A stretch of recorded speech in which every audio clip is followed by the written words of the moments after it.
अगर आप भी नई गाड़ी लेने जा रहे हो तो लिटरली आप अपने पैसे को आग लगा 2 साल रुक जाओ, वरना E27 और BS7 नॉर्म्स आपकी जेब को खाली कर देगी। अभी कार लेना मतलब अपने 10 से 15 लाख रुपए मिट्टी में मिला। आपको ऐसा लगता है कि गाड़ियों के रेट महंगे हो चुके हैं? बेटा अभी असली महंगाई तो बाकी है। पहले ऐसे बोलते थे डीजल मत लो, अब तो पेट्रोल का फ्यूचर भी अनसर्टेनिटी में है।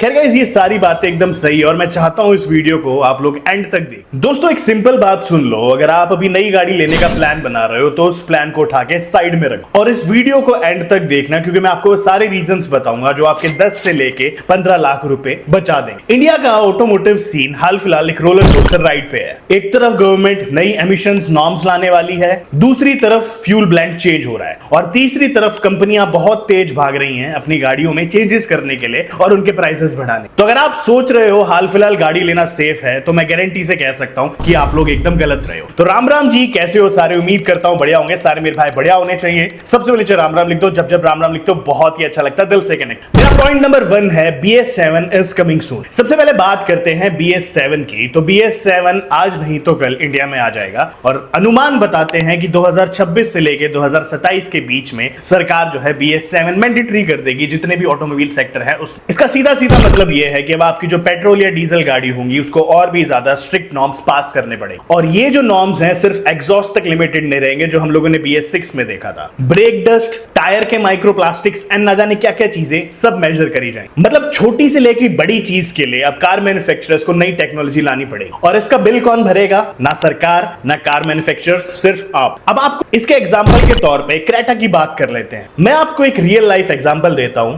एक मेरे दोस्त ने 2020 में हुंडई क्रेटा ली। उस टाइम वो BS4 इंजन के साथ आई थी और काफी सारी जो कार मैन्युफैक्चरर्स हैं उस टाइम पे भी BS6 देने लगे थे, पर हुंडई ने थोड़ी देरी। एंड इन दी एंड आपको पता होगा हाल फिलहाल दिल्ली सरकार ने BS4 गाड़ियों में मतलब बैन लगा दिया। अब कमर्शियल पे लगाया था, पीली नंबर प्लेट पे लगाया था, जो भी है, बट BS4 जब हमारे RC पे लिखा होता है तो कहीं ना कहीं एक दिमाग में डर बैठा रहे। अब ऐसा कोई भी दिन आ सकता है जिस दिन सरकार ये कह दे कि BS4 जो प्राइवेट गाड़ियां हैं वो तो बैन कर ही देंगे एंट्री दिल्ली NCR में ड्यू टू पॉल्यूशन। इसी के साथ साथ BS6 वाले जो हैं उनको भी कभी नहीं छोड़ा जा सकता है, जैसे कि BS6 डीजल गाड़ियां जो है वो बैन कर दी जा सकती हैं या कुछ भी हो सकता है। तो यहां पे थोड़ा सा बच के रहना पड़ता। अब यहां पे मैंने उसको एक सजेशन दिया कि भाई तूने थोड़ा सा वेट किया होता तो शायद से तू BS6 के अंडर आ जाता एंड तेरे को BS4 की वजह से डरना ना पड़ता। और उसने जवाब दिया सरकार है कभी भी चेंजेस ला सकती है, तू BS6 लाके क्या खुश हो रहा है? क्या पता कल को तेरी BS6 थार को बैन कर दिया जाए दिल्ली NCR में, तो तू क्या करेगा? और वैलिड लगा मुझे। अब मेरा पॉइंट 2 यहां पे ये है कि डीजल कार का देखा जाए तो गेम ओवर हो चुका है। अब आते हैं डीजल पे। मारुति का DDIS इंजन आपको याद होगा, bullet proof reliability,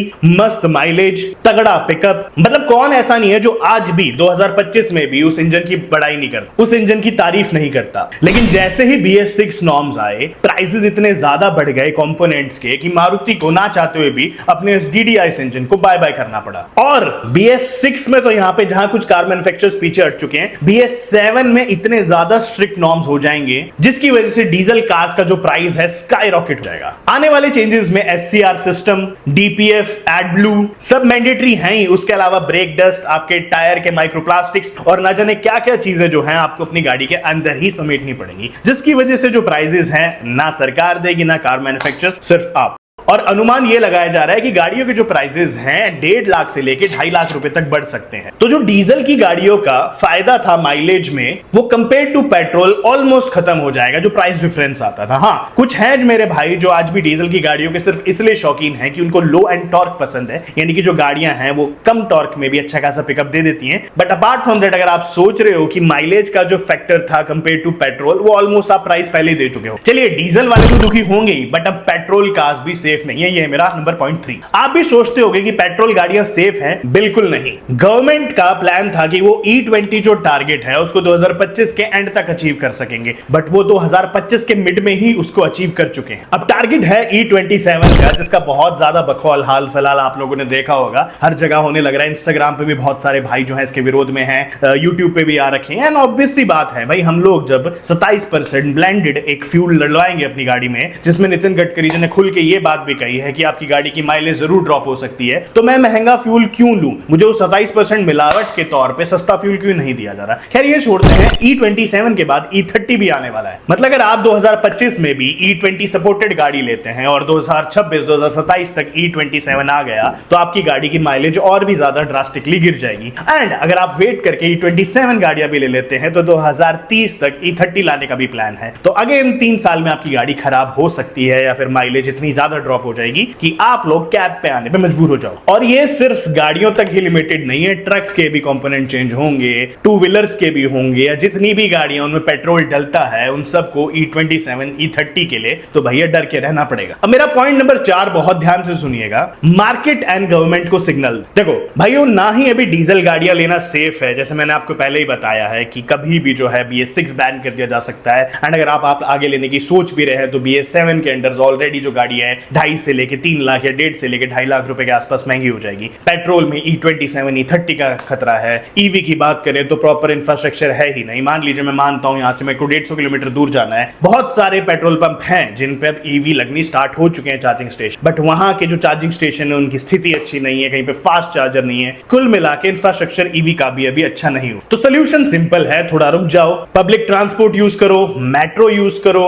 ride sharing use करो, बाइक पे जाओ। और इसके पीछे मोटिव यह है कि अगर हम सभी लोग गाड़ियां लेना बंद कर देंगे या कम कर देंगे, पेट्रोल की खपत कम कर देंगे, तो सरकार को सीधे सीधे दिखेगा कि लोग निराश हैं। मैं मानता हूं कि वहां चोट मारी है जहां चोट दर्द सबसे ज्यादा कर दी है। तो पेट्रोल की गाड़ी जब ही निकालें जब रिक्वायर्ड हो, पेट्रोल जब ही डलवाओ गाड़ी में जब रिक्वायर्ड नहीं, तो पब्लिक ट्रांसपोर्ट यूज। इससे कंपनीज एंड गवर्नमेंट को प्रेशर फील होगा, डिमांड ही नहीं होगी तो उन्हें फ्यूल के प्राइसेस, गाड़ी के प्राइसेस या जितने भी कंपोनेंट्स हैं उनको पब्लिक के फेवर में एडजस्ट करने पड़े। अभी पॉइंट 5 है कि कौन सी गाड़ियां लेना हाल फिलहाल सबसे अच्छा है। तो देखो 10 लाख के अंदर अभी भी हमारी टाटा अल्ट्रॉस डीजल में आ रही है, तो वो आप परचेज कर सकते हो आंख बंद करके। Apart from that MG comet जैसी गाड़ी, टाटा टियागो जैसी गाड़ी एंड एक आधी गाड़ियां और भी जो ईवी हैं आपको इस प्राइस के अंदर मिलेगी, तो वो हाल फिलहाल आप ले सकते हो क्योंकि उनमें इतना ज्यादा खतरा नहीं है। और हाँ, मैंने एक चीज और बोली थी आप लोगों से कि CNG गाड़ियां सेफ है। देखो मेरा CNG गाड़ियों से लेने का मतलब ये था कि जो CNG गाड़ियां हैं उनके अंदर पेट्रोल, हाँ पेट्रोल भरवाना जरूर पड़ता है आपको, वो इसलिए क्योंकि इनिशियल में थोड़ा सा पेट्रोल लेती है गाड़ी स्टार्ट होने में, बट वो टोटली पेट्रोल पे नहीं चलती। तो यहां पे मैंने ये रिकमेंड करा था कि आप लोग XP 100 फ्यूल के साथ जा सकते हैं, 4-5 लीटर डलवा लीजिए बस इतना स्टार्टिंग होने के लिए, क्योंकि XP 100 में बताया जा रहा है कि जो ब्लेंड है वो बहुत कम होता है, तो आपका जो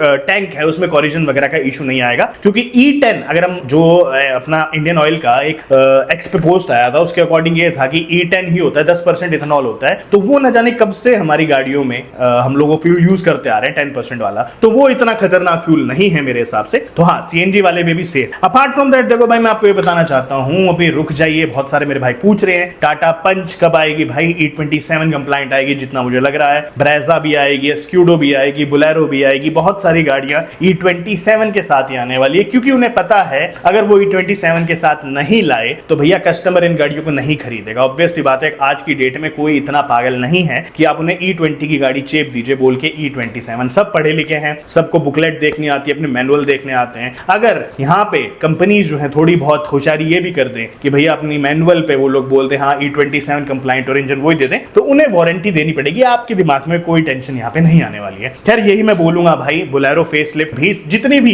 पेट्रोल की गाड़ियां आगे आएंगी सारी E27 कंप्लाइंट आएंगी, तो आप लोग थोड़ा सा रुक जाइए अभी इन गाड़ियों को लेने के लिए। मैंने देखो जितने मेरे वैलिड पॉइंट्स थे आपको सारे के सारे बता दिए हैं, फिर भी जिसको गाड़ी लेनी हो वो E27 के लिए तो रोक सकता है। E20 लेना ही है तो भैया फिर तो आप पहाड़ की चोटी पे खड़े और नीचे खाई है, पीछे की तरफ एक पूरा मगरमच्छ से भरा हुआ तालाब है, वो आपकी मर्जी, आपको कहां कूदना। मैं था बीच में, एक हेलीकॉप्टर लेके गया, मेरे हेलीकॉप्टर में सवार हो। यार ये सारी मजाक की बातें हैं, मैं आपको ऐसी सारी बातें बताते रहूंगा। आज वीडियो में इतना था, अगर आपको और भी कुछ शेयर करना हो बताएगा, और कौन से टॉपिक्स पे वीडियो देखना चाहते हो लिख के बताएगा। बाकी सबसे पहले लेटेस्ट इंफॉर्मेशन इसी चैनल में मिलती है, सब्सक्राइब करके बेल आइकन बना लीजिए। बाय और धन्यवाद।